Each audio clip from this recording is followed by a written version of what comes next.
It was with shock and sadness that Canadians heard about a despicable act of terror last night in Quebec City. By current counts, 6 people worshipping at the Quebec City Islamic Cultural Centre have lost their lives, with many others seriously injured.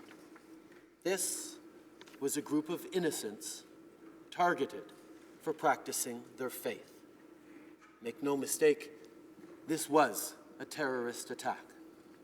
It was an attack on our most intrinsic and cherished values as Canadians, values of openness, diversity, and freedom of religion.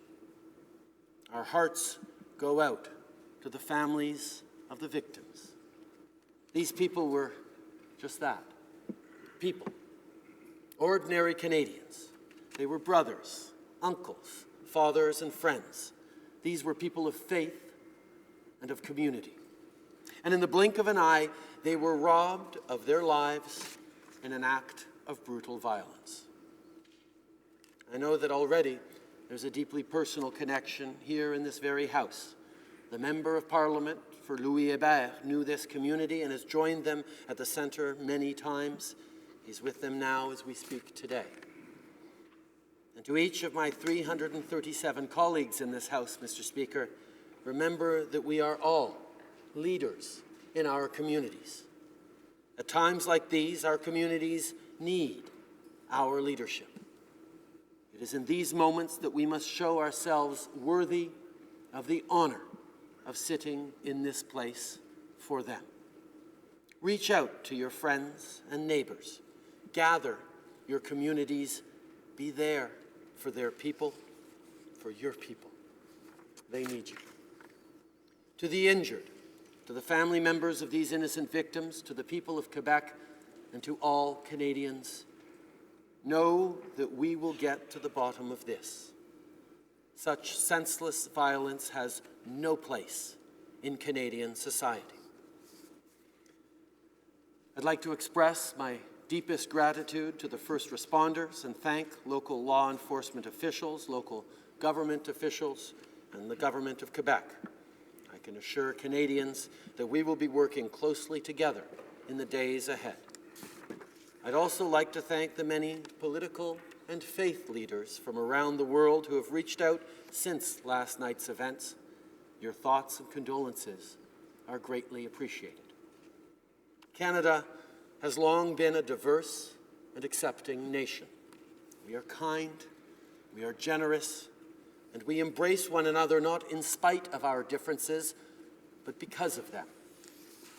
It is in tragic moments like this that we must come together in order to move forward. Canadians will not be broken by this violence.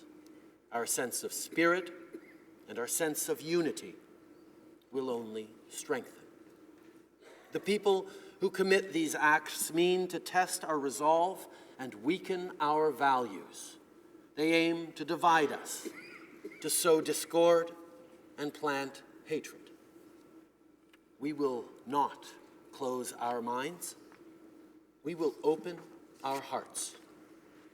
Mr. Speaker, my friends, my fellow Canadians, let us strive to be the best version of ourselves in these dark hours. To the more than 1 million Canadians who profess the Muslim faith, I want to say directly, we are with you.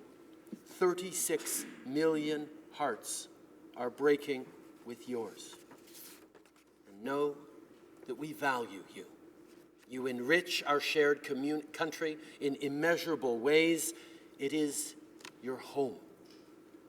Last night's horrible crime against the Muslim community was an act of terror committed against Canada and against all Canadians. We will grieve with you. We will defend you. We will love you. And we will stand with you. Over the coming days, take solace in one another. We will mourn this devastating attack, and we will heal together as one community, as one country, and as one family.